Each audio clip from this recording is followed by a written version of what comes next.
Hi guys, welcome to Study Zone with Parul. Today we will talk about force and laws of motion. Part 2 करेंगे आज इसका। पहले हमने इससे पहले लेक्चर में किया था पार्ट 1, जिसमें हमने पढ़ा था कि फोर्स क्या होता है, बैलेंस्ड फोर्स क्या होता है और अनबैलेंस्ड फोर्स क्या होता है। आज हम पढ़ेंगे न्यूटन के तीनों लॉ, न्यूटन का first law, second law and third law. Now we will start force and laws of motion. लेकिन उससे पहले चैनल को शेयर और सब्सक्राइब कर दो और वीडियो को लाइक भी कर देना। तो now we will start force and laws of motion. आज इसका पार्ट 2 है। देखो, अनबैलेंस्ड फोर्स क्या होता है, ये क्या कर देता है, हमने पढ़ा था अनबैलेंस्ड फोर्स के बारे में। तो ये क्या कर देता है, अगर कोई भी बॉडी क्या है, स्टेशनरी है, कोई भी बॉडी रेस्ट में है, तो जब हम इस पर क्या लगाएंगे, फोर्स लगाएंगे, है ना, तो वो क्या कर देगा, इसकी जो क्या करेगा, अगर ये स्टेशनरी बॉडी है तो इसमें क्या कर देगा, मोशन प्रोड्यूस कर देगा। ठीक है, it can change the direction of a motion. ये क्या कर सकता है, मोशन की डायरेक्शन को भी चेंज कर सकता है। कि ये मान लिया कि हमने, हमारे पास ये बॉल है, अगर हम क्या कर रहे हैं, बैट से इस बॉल को क्या कर रहे हैं, हिट कर रहे हैं, बॉल आ रही है, तो ये दूसरी डायरेक्शन में हम इसे हिट कर सकते हैं, तो ये क्या कर देता है, डायरेक्शन में भी चेंज कर देता है, अनबैलेंस्ड फोर्स। अब पढ़ते हैं हम न्यूटन का लॉ ऑफ मोशन। तीनों लॉ पढ़ेंगे हम इसके। न्यूटन का फर्स्ट लॉ ऑफ मोशन क्या था, give rise to the idea of inertia and a momentum. ठीक है, इसने क्या दिया था, आइडिया दिया था, इनर्शिया और मोमेंटम का आइडिया राइज हुआ था।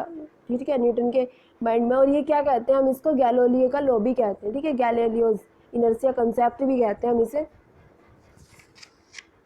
ठीक है, now we will start Newton second law of motion, drive relationship between force and acceleration. क्या होता है, F इक्वल्स टू एम में होता है। ठीक है, यही क्या है, हमारा न्यूटन का सेकेंड लॉ है। आगे बढ़ेंगे इसके बारे में हम डिटेल में। Newton third law of motion, Newton का थर्ड लॉ क्या था कि give rise to idea of cause and effect. क्या हुआ था कि उसके मतलब कि क्या हुआ था, आइडिया क्या हुआ था, राइज हुआ था कॉज और इफेक्ट का। ठीक है, कि क्या होता है, एक्शन और रिएक्शन क्या होता है, कि हम अगर किसी भी, कोई भी हमारे पास कोई भी ऑब्जेक्ट है, हम उसके में जितना फोर्स लगाएंगे वो भी हमारे पास अपोजिट उतना ही फोर्स लगाएगा। ठीक है, अब देखो इनर्शिया एंड मास। क्या होता है इनर्शिया, गैलीलियोज का हमने कंसेप्ट पढ़ा था कि अगर कोई भी क्या है, गैलीलियो का कंसेप्ट ऑफ मोशन पढ़ा था हमने। उसमें क्या था कि अगर कोई भी क्या है, कोई भी ऑब्जेक्ट अगर रेस्ट में है तो वो रेस्ट में ही रहेगा, अगर वो मोशन में है तो मोशन में ही रहेगा, जब तक उस पर क्या ना लगाया जाए, कोई भी एक्सटर्नल फोर्स ना लगाया जाए। ठीक है, और कोई भी, अगर कोई भी वस्तु है, कोई भी ऑब्जेक्ट है, वो किस में रहना पसंद करता है, अगर वो रेस्ट में तो रेस्ट में ही रहना पसंद करता है, और कोई किस में है, अगर वो मोशन में है तो मोशन में ही रहना पसंद करेगा। ओके, ठीक। अब पढ़ते हैं मेजर ऑफ इनर्शिया। देखो, मेजर ऑफ इनर्शिया कैसे करते हैं हम, इनर्शिया का मेजर कैसे करते हैं। ए heavier body has more inertia then a little body. कि एक अगर हैवियर बॉडी है, अगर एक बॉडी हैवी है तो उसके पास क्या होगा, ज़्यादा इनर्शिया होगा। ठीक है, एक छोटी बॉडी की कंपेयर में। और क्या, अगर कोई क्या है कि लार्ज मास है, बहुत बड़ी बॉडी है, तो उस पर क्या होगा, लार्जर इनर्शिया होगा। कि हमने मान लिया, अगर हम देखें कि जिसका मास जितना ज़्यादा होगा उसके अंदर क्या होगा, उतनी ही ज़्यादा इनर्शिया होगी। ठीक है, अगर कोई भी बॉडी क्या होता है इनर्शिया, अगर कोई बॉडी रेस्ट में तो वो रेस्ट में ही रहेगी, अगर कोई बॉडी मोशन में है तो वो मोशन में ही रहेगी। ठीक, ये होता है हमारा इनर्शिया। अब आते हैं हम अगले टॉपिक पे। हाँ देखो, इसे ही एक बकेट में क्या भरा है, पूरा सैंड की भर रखी है और एक बकेट खाली है, तो हम कौन सी वाली को आराम से उठा पाएंगे, जो खाली वाली बकेट है उसको हम आसानी से उठा पाएंगे। लेकिन जिस जिस बकेट के अंदर सैंड भर रखी है हमने, तो उसमें उसे अगर हम क्या लगाएंगे, उस पर अगर हम जोर डालेंगे तो उसे उठाने में क्या होगी, हमें डिफ़िकल्टी होगी। उसे पुश करेंगे जब हम ऊपर, तो उसमें क्या होगी, डिफ़िकल्टी होगी। तो इसका मास ज़्यादा है तो इसके अंदर क्या होगा, इनर्शिया ज़्यादा होगा। ठीक है, इसकी कंपेयर में कोई भी बॉडी अगर रेस्ट में, तो रेस्ट में क्या होती है, वो रेस्ट में ही रहना पसंद करती है। ठीक है, और अगर कोई भी मोशन में तो मोशन में ही रहना पसंद करती है। ठीक है, वो क्या करती है, अगर उसे रेस्ट से मोशन में लाते हैं तो क्या करती है, वो अपोज करती है मोशन का। ठीक है, और कोई भी अगर मोशन में है तो उसे रेस्ट में लाते हैं तो वो क्या करती है, रेस्ट का अपोज करती है। देखो जैसे एग्जाम्पल देखते हैं हम इनर्शिया के क्या होते हैं. We fall back when a vehicle start moving forward because our body is not in the rest state. क्योंकि हमारी बॉडी क्या नहीं है, रेस्ट स्टेट में नहीं है. And it oppose the motion of the vehicle. और ये क्या करती है, व्हीकल का जो मोशन होता है उसका अपोज करती है. ठीक है, हम क्या करते हैं, जैसे ही क्या होता है व्हीकल है, हम क्या बैठे हैं, किसी भी गाड़ी के अंदर बैठे हैं, हम उसे क्या कर रहे हैं, वो रेस्ट में है अभी. जैसे ही हम क्या करते हैं, उसे स्टार्ट करते हैं और आगे मूव कराते हैं फॉरवर्ड, तो हम क्या गिर जाते हैं, पीछे गिर जाते हैं. क्योंकि हम भी उस टाइम पे रेस्ट में. तो हमारी बॉडी कैसे रहना पसंद करती है, रेस्ट में ही रहना पसंद करती है. लेकिन उसकी स्टेट बदल रही है, मोशन में आ रही है, तो वो उसका क्या करती है, व्हीकल के मोशन का क्या कर देती है, अपोज करती है. ठीक है, ये किसके कारण होता है, इनर्शिया के ही कारण होता है. We fall forward when brakes. अब कोई बॉडी क्या है, मोशन के अंदर है. हम उस गाड़ी के अंदर बैठे हैं, मान लो ये बस जा रही है, हम इसके अंदर बैठे हैं. ठीक है, इस बस के अंदर हम बैठे हैं. तो क्या होगा कि जब ये बस क्या हो जाएगी, ये बस चल रही है, मूव कर रही है, लेकिन जब हम इसके अंदर ब्रेक लगाएंगे तो हम क्या गिर जाते हैं, हम आगे की तरफ गिर जाते हैं. क्योंकि हम भी क्या है, मोशन में हैं. ठीक है, तो वो जब क्या व्हीकल रुकता है, कोई भी गाड़ी रुकती है, तो वो क्या करती है, उसका अपोज करती है. हमारी बॉडी क्या करती है, उसका अपोज करती है. और इसलिए हम क्या गिरते हैं, आगे की तरफ गिर जाते हैं. ठीक है, आगे की तरफ गिर जाएंगे. ठीक है, ओके. देखो ये क्या है, इसके अंदर क्या होगा, जैसे ही क्या करेगा, ये मूव करेगी, मान लिया. ठीक है, जैसे ये चीज़ आगे मूव कर रही है, तो क्या कर रही है, क्या कर रही है, गर्ल पीछे की ओर क्या हो रही है, मूव हो रही है, पीछे की ओर गिर रही है ना ये. बिकॉज क्योंकि क्या हो रहा है कि इसमें जब मोशन होगा तो ये क्या करेगी, इसका अपोज करेगी. देखो जब हम क्या कर रहे हैं, ब्रेक्स अप्लाई कर रहे हैं, तो हम क्या करते हैं, हम आगे की तरफ गिर जाते हैं. क्योंकि हमारी बॉडी क्या करती है, रेस्ट में आने का अपोज करती है. क्योंकि हमारी बॉडी मोशन में रहना चाहती है. ठीक है, इनर्शिया के कारण क्या हो जाता है, क्योंकि जो बॉडी क्या है, रेस्ट में है, वो रेस्ट में रहती है. और जो मोशन में है, मोशन में रहती है. तो हम मोशन में है तो ब्रेक लगाएंगे तो हम रेस्ट में आ जाएंगे, तो वो क्या करेगी, मोशन का अपोज करेगी. पढ़ते हैं न्यूटन का फर्स्ट लॉ ऑफ मोशन. देखो क्या था, इसे हम क्या कहते हैं, गैलीलियोस का लॉ ऑफ इनर्शिया भी कहते हैं. ठीक है, जब गैलीलियो ने ये थ्योरी दी थी तो इसके दिमाग में फिर आया था कि मैं भी क्या करूँ, इसके मतलब कि ये थ्योरी दूँ दोबारा से, क्या करके थोड़ी इम्प्रूव करके. तो a body continue in its state of the rest of a uniform motion. एक बॉडी क्या है, रेस्ट में है या फिर क्या है, यूनिफॉर्म मोशन में है, एक स्ट्रेट लाइन में. जब तक उस पर कोई भी बाहर का फोर्स नहीं लगाया जाएगा, वो ना तो रेस्ट में है, मतलब कि वो ना तो रेस्ट से मोशन में आएगी, ना मोशन से रेस्ट में जाएगी. जब तक उस पर क्या ना लगाया जाए, एक्सटर्नल फोर्स को कहते हैं, जब तक उस पर कोई भी बाह्य बल ना लगा दिया जाए. ठीक है, और इसे ही हम क्या कहते हैं, न्यूटन का फर्स्ट लॉ ऑफ मोशन कहते हैं. और इसे क्या ही कहते हैं हम, गैलीलियो का लॉ ऑफ इनर्शिया भी कहते हैं. ठीक है, अच्छे से याद कर लेना इसको भी. Newton first law of motion define force. देखो न्यूटन का फर्स्ट लॉ ऑफ मोशन जो है वो फोर्स को भी तो डिफाइन करता है. क्योंकि फोर्स भी तो यही चीज़ है कि अगर कोई भी बॉडी किस में है, रेस्ट में, अगर हम उस पर क्या लगाते हैं, फोर्स लगाते हैं, तो क्या करने लग जाती है, मूव करने लग जाती है, मूव करने की कोशिश करती है. ठीक है, टेंड टू मूव. और अगर कोई भी बॉडी क्या है, रेस्ट में है, अगर हम उस पर क्या लगाते हैं तो वो मूव करती है. लेकिन अगर कोई बॉडी मोशन में है तो हम उसे स्टॉप करने की कोशिश करेंगे, तो अभी हमें उस पर क्या लगाना पड़ेगा, फोर्स लगाना पड़ेगा. लेकिन सही कई बार ऐसा होता है कि क्या हो रहा है कि बॉडी है, हमसे मूव कराने की कोशिश कर रहे हैं, हम उस पर फोर्स डाल रहे हैं, लेकिन वो बॉडी हिल भी नहीं रही है. ठीक है, क्योंकि वो बॉडी क्या है, उसका मास ज़्यादा है और हम उसके अनुसार क्या नहीं लगा रहे हैं, फोर्स नहीं लगा रहे हैं, इसलिए वो क्या नहीं कर पाती, मूव नहीं कर पाती है. ठीक है, तो टेंड टू मतलब कि टेंड टू मूव, हम चाहते हैं कि वो मूव करे.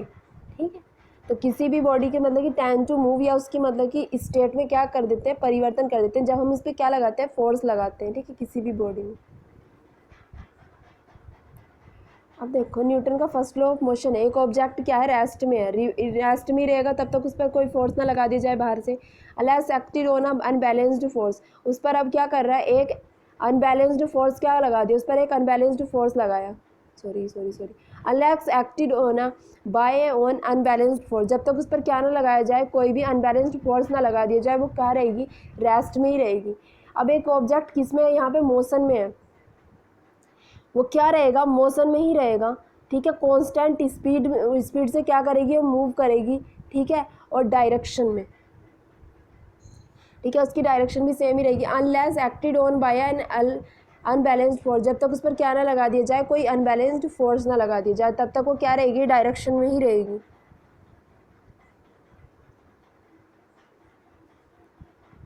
न्यूटन का सेकंड लॉ ऑफ मोशन, देखो न्यूटन का सेकंड लॉ ऑफ मोशन क्या था,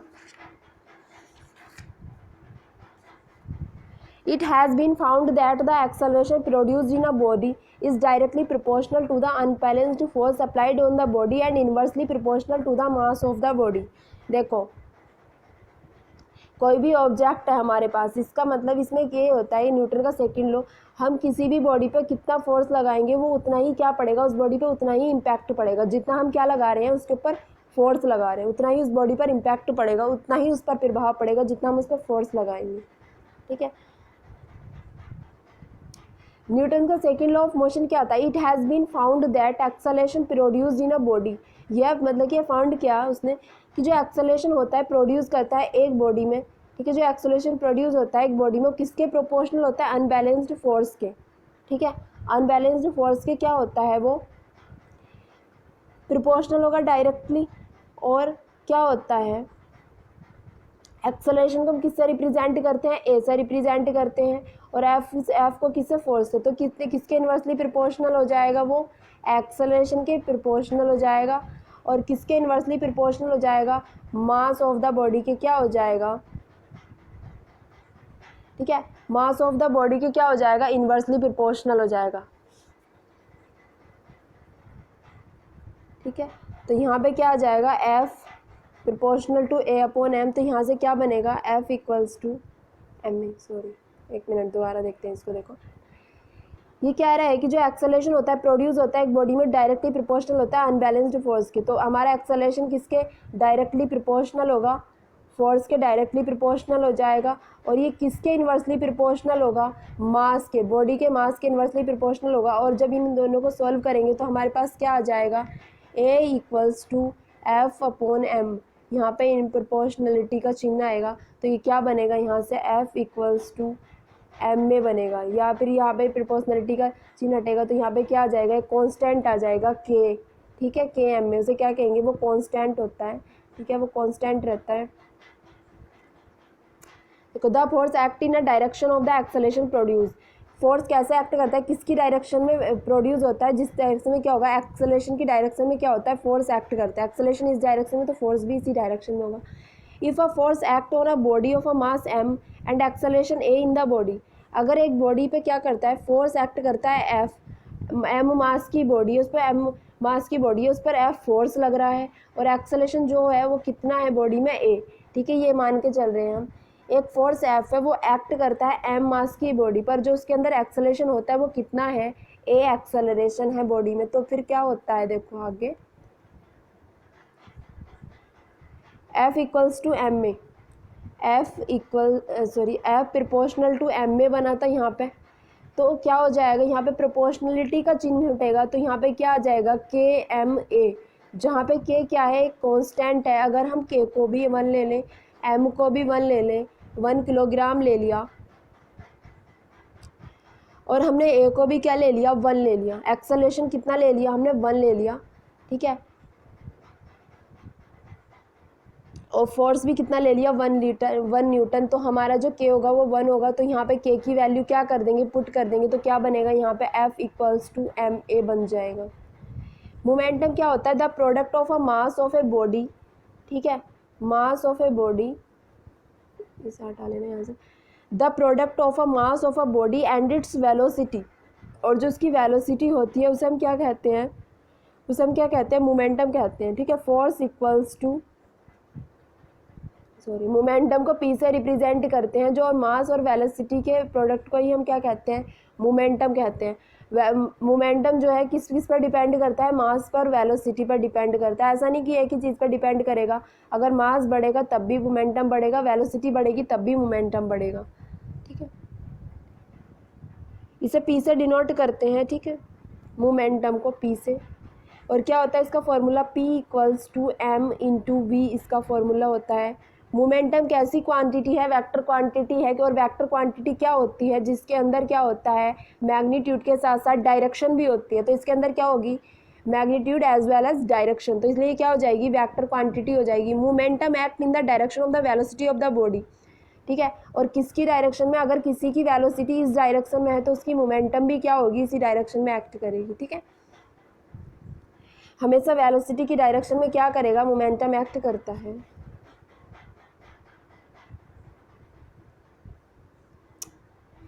देखो न्यूटन ने जो यूज करी थी, use the term quantity of motion for momentum, Newton use the term quantity of motion for momentum, sometimes momentum is also defined as the quantity of motion in the body, ठीक है। तो Newton ने जो term use करी थी quantity of motion, वो momentum के लिए यूज करी थी समटाइम्स, तो हम मोमेंटम को क्या कह देते हैं कि एक बॉडी में मोशन की क्वांटिटी भी कह सकते हैं, ठीक है, इस बॉडी में मतलब कितनी क्वांटिटी का मोशन है, ठीक है, उसे भी हम क्या कहते हैं, मोमेंटम कह सकते हैं, ठीक। और ऐसा यूनिट क्या होती है मोमेंटम की, केजी मीटर पर सेकेंड। देखो कैसे, P इक्वल्स टू एम भी होता है, तो m कितना हो जाता है हमारा, किलोग्राम लेते हैं, और इसे कितना लेते हैं हम, मीटर पर सेकंड, ठीक है। वेलोसिटी की क्या होती है, मीटर पर सेकंड, तो क्या बनेगा, किलोग्राम मीटर पर सेकंड बनेगी।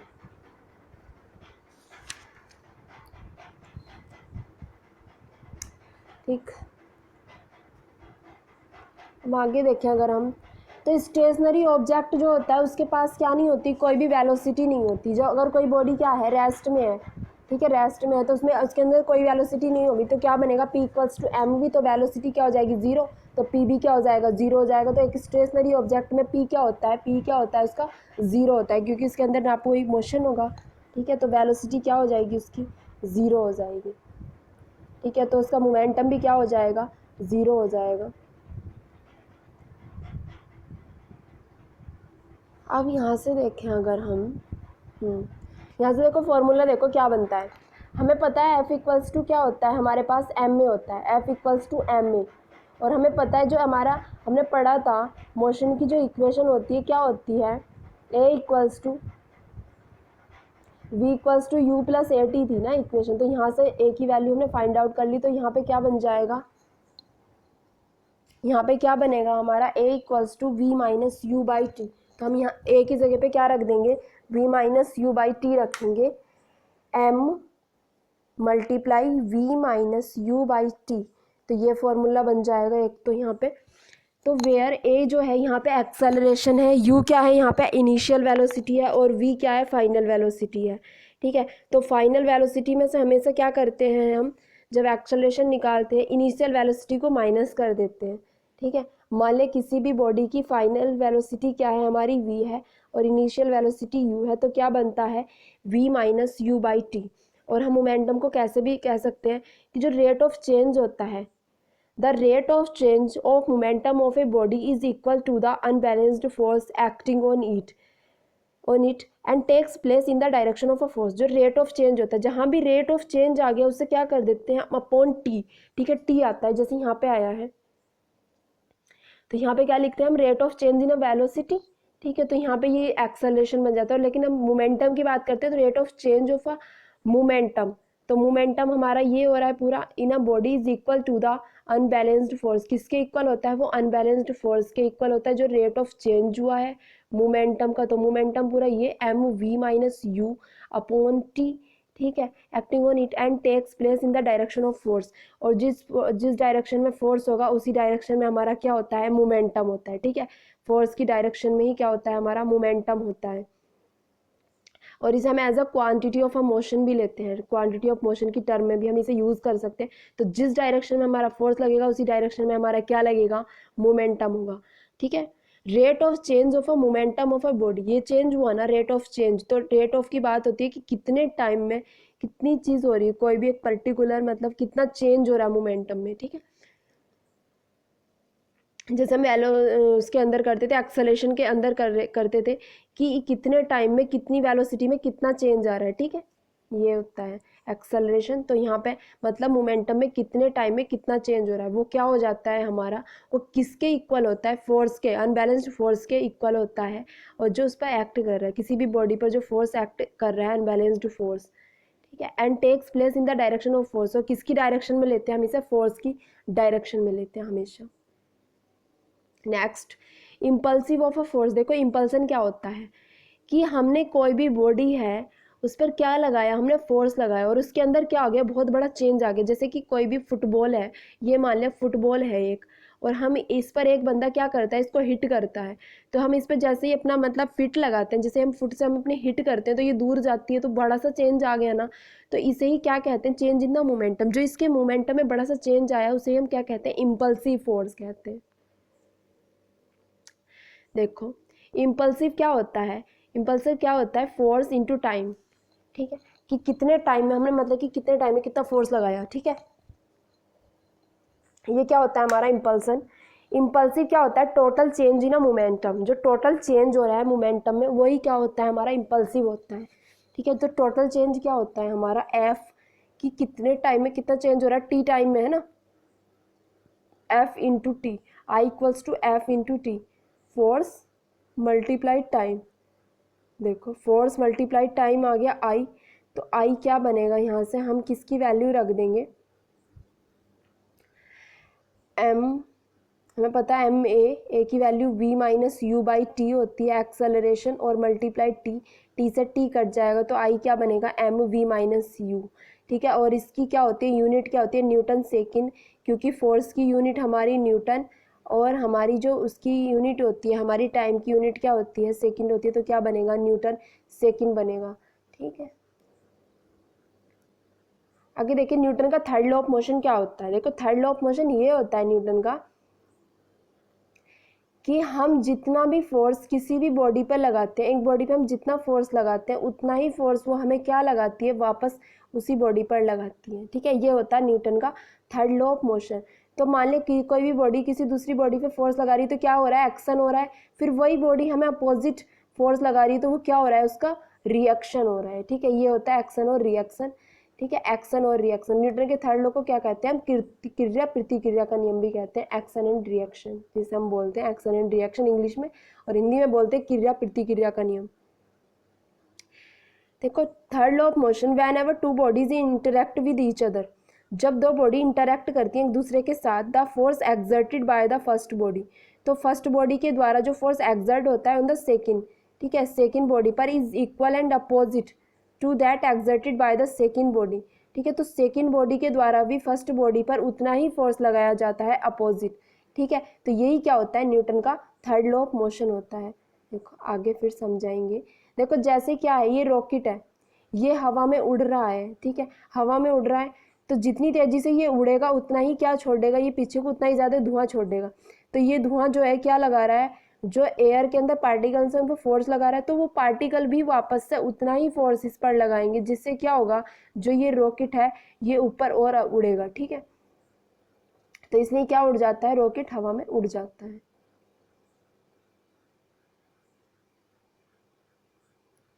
अब देखो कंजर्वेशन ऑफ मोमेंटम क्या होता है। Conservation of momentum when two bodies collide, जब दो बॉडीज क्या करती हैं? कोलाइड करती हैं। They exert force in each other, तो वो क्या करती हैं? फोर्स एक्सर्ट करती हैं एक दूसरे पर। Momentum of body, momentum of each body changes, और जो मोमेंटम होता है प्रत्येक बॉडी का वो क्या होता है? चेंज होता है। Momentum of each body change. ठीक है, तो हमने क्या मान लिया? हमने दो बॉडी ले ली है और उनका मास एक का क्या मान लिया? हमने m1 मान लिया है, और दूसरी का क्या मान लिया? हमने m2 मान लिया। जब दो बॉडी कोलाइड करती हैं तो वो क्या करती हैं? एक्सर्ट फोर्स करती हैं। एक बॉडी है, ये दूसरी बॉडी है, जब ये क्या करेंगी? कोलाइड करेंगी, कोलाइड करेंगी। ठीक है, मान ले पहले की स्पीड दूसरे से ज़्यादा है, तो जब ये क्या करेगी? ये वाली स्पीड है, इसकी क्या है स्पीड? इससे ज़्यादा, मतलब कि ये वाली की स्पीड ज़्यादा है, ये v1 है, u1 है, और ये tu2 है, तो क्या हो जाएगी? इसे जल्दी पकड़ लेगी तो ये कोलाइड कर लेंगी, तो एक दूसरे पर फोर्स लगाएंगी, ये इसके ऊपर फोर्स लगाएगी, ये इसके ऊपर फोर्स लगाएगी। ठीक है, ये कोलाइड करेंगी तो क्या हो जाएगा? ठीक है, फिर ये दोबारा से क्या हो जाएंगी? जब इन पर फोर्स लगेगा तो क्या हो जाएंगी? ये फिर से ऐसे ही हो जाएंगी। ठीक है, तो फिर जो इनकी वेलोसिटी हमने क्या मान ली? v1 और v2 मान ली। इसका मास क्या था? हमारा m1 था, इसका क्या था? हमारा m2 मास था। ठीक है, तो इनिशियल वेलोसिटी v1 हो गई, और इनिशियल वेलोसिटी एक पहली बॉडी की u1 और दूसरी बॉडी की u2, और फिर जो पहली बॉडी कोलिजन के बाद कोलिजन के बाद v1 होगी फाइनल वेलोसिटी और दूसरी बॉडी की क्या हो गई हमारी v2 हो गई। ठीक है, लिख रखा है कि मास जो मान रखा है हमने लेट कर लिया, मास जो है पहली बॉडी का m1 है। ठीक है, इनिशियल वेलोसिटी u1 है, फाइनल वेलोसिटी v1 मान ली है, टाइम ड्यूरेशन t क्योंकि टाइम तो सेम ही है। और जो सिमिलरली फॉर बॉडी 2 के लिए भी m2 हो जाएगा मास, इनिशियल वेलोसिटी u2 हो जाएगी, फाइनल वेलोसिटी v2 हो जाएगी और जो टाइम ड्यूरेशन है वो क्या रहेगा t रहेगा। अब देखो यहाँ पे ये हमारे पास फर्स्ट बॉडी थी, इसकी क्या थी u1 थी। हाँ ठीक है, ऐसे भी कर सकते हैं, हम ऐसे भी कर सकते हैं। ठीक है, कि ये क्या जा रही है, ये किस डायरेक्शन में आ रही है, ये इस डायरेक्शन में आ रही है। ठीक है, तो ये क्या करती हैं आपस में कॉलिजन करती हैं। ठीक है, तो जब ये कॉलिजन करेंगी u1 है और ये u2 है, एक दूसरे के पास आ रही हैं, इसका मास क्या m1 है, क्या m2 है। तो ये कॉलिजन करने के बाद ये कॉलिजन करेंगी तो ये वाली जो बॉडी है इस पे ऊपर फोर्स लगाएगी, ये इसके ऊपर है। ठीक है, उतना ही फोर्स लगाएगी। ठीक है, तो ये क्या हो जाएगा, देखो यहाँ पे ये क्या हो जाएगा, अब दोनों क्या हो जाएंगी, फिर से सेपरेट हो जाएंगी। ठीक है, क्योंकि दोनों क्या लगा रही हैं, एक दूसरे के ऊपर फोर्स लगा रही हैं, तो अलग अलग हो जाएंगी कॉलिजन के बाद। तो m1 और m2, इसकी फाइनल वेलोसिटी v1 हो जाएगी और इसकी फाइनल वेलोसिटी क्या हो जाएगी हमारी v2 हो जाएगी। देखो कोई भी चीज़ समझ ना आ जाए तो कमेंट कर दिया करो, कमेंट करा करो भाई, कुछ भी समझना है तो। और भाई चैनल को भाई शेयर करा करो ज़्यादा से ज़्यादा और लाइक भी कर दिया करो वीडियो को। बेल बटन भी प्रेस कर दिया करो जिससे नोटिफिकेशन पहुंच जाए आप तक। देखो F1 एंड F2 क्या है, are the F1 and F2 are the force exerted by the body. F1 और F2 क्या है यहाँ पर, are the forces exerted by the body 1 and body 2। क्योंकि जब वो क्या करेंगी, कोलाइड करेंगी, तो ये बॉडी इस पर फोर्स लगाएगी, ये बॉडी इस पर फोर्स लगाएगी, तो F1 क्या हो जाएगा हमारा m1 a1 हो जाएगा। ठीक है, F1 क्या हो जाएगा यहाँ पे F1 m a1 कर लेना और F2 equals to m2 a2 कर लेना। ठीक है, क्योंकि पहली का मास m1 था और ये a2 था। देखो अब F1 क्या हो जाएगा, यहाँ पे हम यहाँ की किसकी वैल्यू पुट कर देंगे, हम m1 कर लेना भाई, यहाँ पे m1 और यहाँ पे ये F2 इक्वल्स टू है m2 v2 minus u2 into T. ठीक है, यहाँ पे क्या कर लेना m2, यहाँ पे F2 को लिखना है m2 v minus u t v2 u2। ठीक है, और डिवाइड बाई टी, ये करना है यहाँ पे, इसे सही कर लेना। ठीक है, न्यूटन का third law of motion, action and reaction are equal and opposite. और न्यूटन का थर्ड लॉ ने हमें बताया था कि जो क्या होते हैं, एक्शन और रिएक्शन होते हैं वो क्या होते हैं, इक्वल होते हैं लेकिन अपोजिट डायरेक्शन में होते हैं। ठीक है, तो ये क्या हो जाएगा, यहाँ पे माइनस का चिन्ह हो जाएगा क्योंकि उतना ही रिएक्शन क्या होगा, अपोजिट होगा। ठीक है, तो अपोजिट के लिए हम कैसा चिन्ह लेंगे, माइनस का साइन ले लेंगे। ठीक है, अब देखो हमने ये वाली जो दोनों इक्वेशन करी थी इनसे ही बनेगा। तो F1 इक्वल्स टू क्या था, माइनस का F2 था। ठीक है, F1 इक्वल्स टू क्या था, माइनस का F2 था। तो हम पहले वाला पुट करेंगे तो क्या हो जाएगा हमारा, पहले वाला F1 की वैल्यू क्या आ जाएगी, m1 v1 माइनस u1 और ये जाएगा हमारा m2। ठीक है, जब हम इसे खोलेंगे तो क्या बनेगा, m1 v1 minus m1 u1 और यहाँ पे t रहेगा। इस t से क्या हो जाएगा, ये t कैंसिल हो जाएगा अगला वाला, और यहाँ पे minus m v2 minus u2 divide by t, इस t से ये t कैंसिल आउट हो जाएगा। अब अगर हम देखें यहाँ पे m1 v1 तो यहाँ पे क्या आ जाएगा, m1 v1 plus m2 v2। देखो जब हम इसे खोलेंगे तो ये बनेगा हमारे पास, सॉरी क्या हो रहा है, m1 v1 plus m2 v2 और इक्वल्स टू m1 u1 और प्लस m2 u2। ठीक है, ये चीज़ हमारे पास आएगी। ठीक है, ये चीज़ आ गई हमारे पास। ठीक है। और यही क्या है कि सम ऑफ द मोमेंटम, जो मतलब कि sum of a final momentum होगा, sum of final momentum of the bodies, और जो sum of the initial momentum होगा वो क्या होंगे, दोनों इक्वल होंगे। ठीक है, यही क्या है हमारा लॉ ऑफ कंजर्वेशन है। ये एक ही डेरिवेशन और ये पेपर के अंदर आ जाता है, तो अच्छे से करना है इसको। देखो रिकॉइल वेलोसिटी क्या होती है गन की, सबसे पहले पढ़ेंगे रिकॉइल वेलोसिटी क्या होती है गन की। देखो कोई भी गन है, कोई भी किसी भी बंदे को हम क्या कर रहे हैं, मान लिया किसी के भी हम गोली मार रहे हैं, ठीक है, बुलेट है, बुलेट है, जैसे ही क्या होती है, ये गन है हमारे पास, हम क्या करते हैं, जैसे ही छोड़ते हैं कि ठीक है बुलेट कैसे, जैसे हम फायर करते हैं तो उससे जो मतलब कि जब बुलेट निकलती है तो वो उतना ही धक्का, ठीक है, जितना फोर्स वो बुलेट निकलने में लगता है गन से, उतना ही फोर्स क्या लगाती है वो जो बुलेट है, जो वो गन होती है वो हमारे ऊपर लगाती है। ठीक है, उतना ही फोर्स, इसलिए जो बंदा होता है जो गन फायर कर रहा होता है उसमें क्या लगता है, धक्का लगता है, उसका जो बॉडी है वो पीछे की ओर होती है। ठीक है, यहाँ पे न्यूटन का थर्ड लॉ ऑफ मोशन है ना।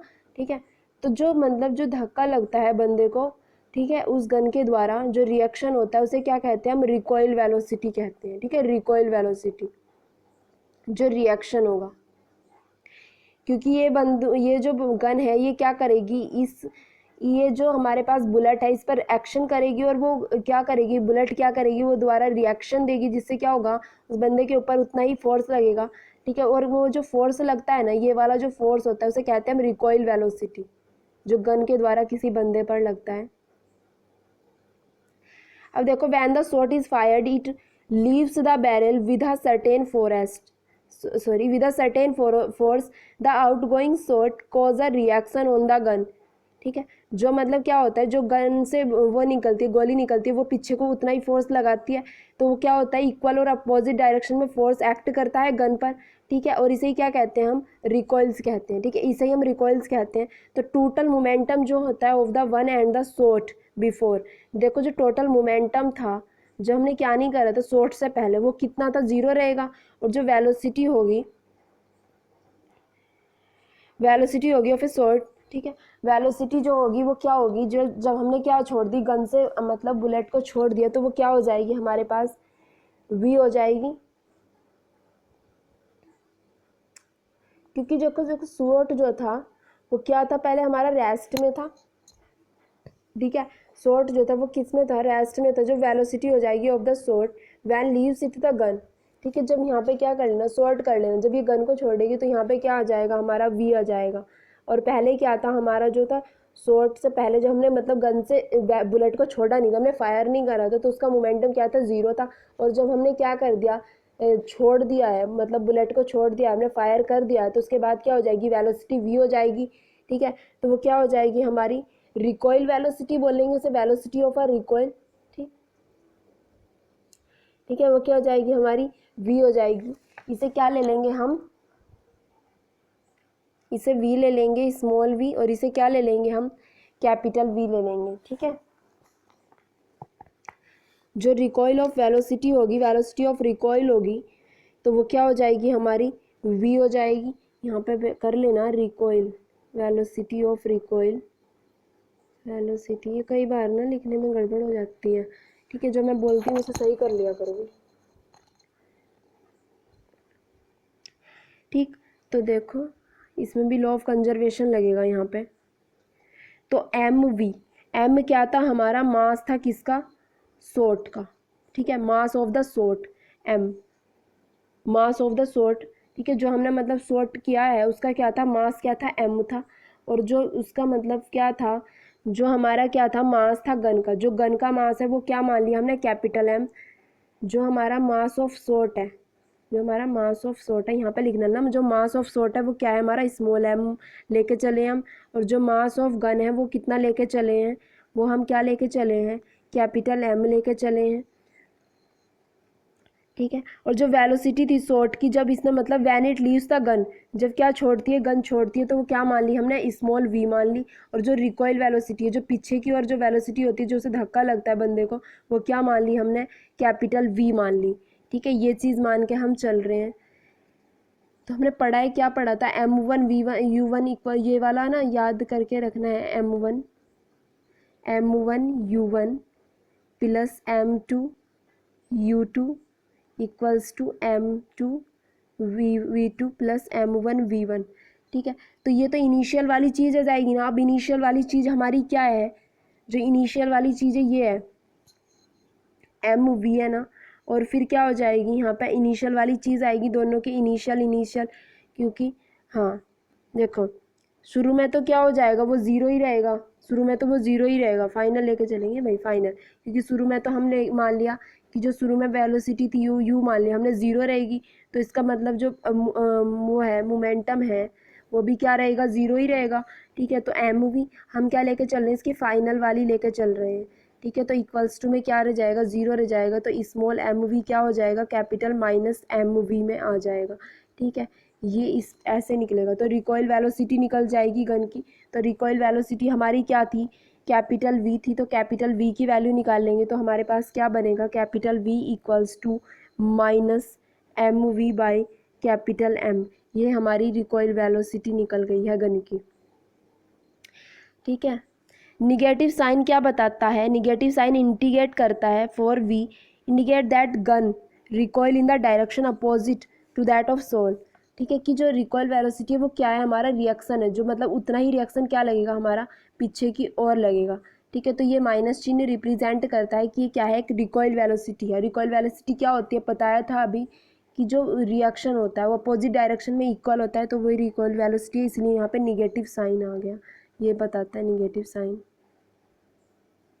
ये देखो यहाँ पे जब इसके अंदर से क्या होगा, शॉर्ट करेंगे तो ये क्या होगी, पीछे को खिसक जाएगी, ठीक है।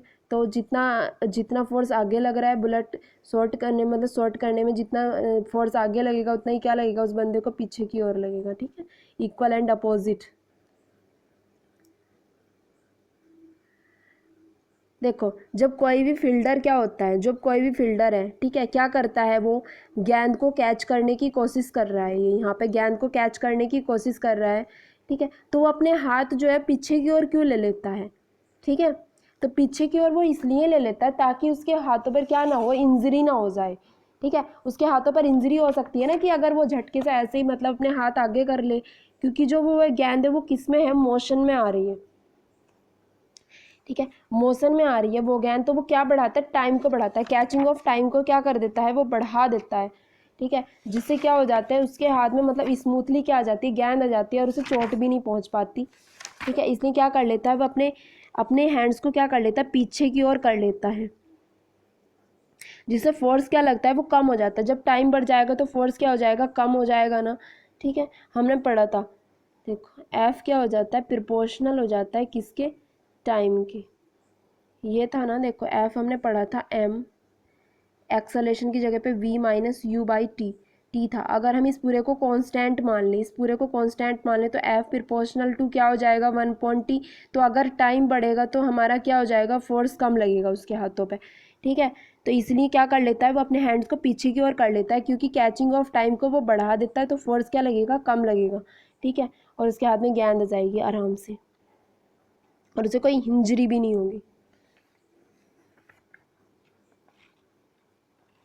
क्योंकि जब बॉल आ रही है तो वो यहाँ पे इनर्सिया वाला केस है ना, वही कि बॉल किस पे रहना पसंद करती है, मोशन में रहना पसंद करती है, तो वो एकदम से रेस्ट में आएगी तो क्या हो जाएगी, तो क्या जब रेस्ट में आएगी तो उसे क्या लगेगा, मतलब वो रेस्ट में आने का क्या करेगी, बॉल अपोज करेगी, ठीक है, क्योंकि वो किस में है, मोशन में है।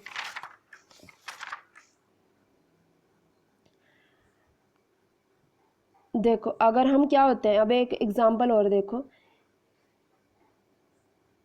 एक एग्जांपल देखो पहले, कि अगर कोई भी क्या है, यहाँ पे क्या है, कोई भी वाटर के अंदर जब हम नाव चलाते हैं, वाटर के अंदर जब नाव चलाते हैं तो क्या करते हैं, हम उसे डंडे से पानी को पीछे की ओर धकेलते रहते हैं।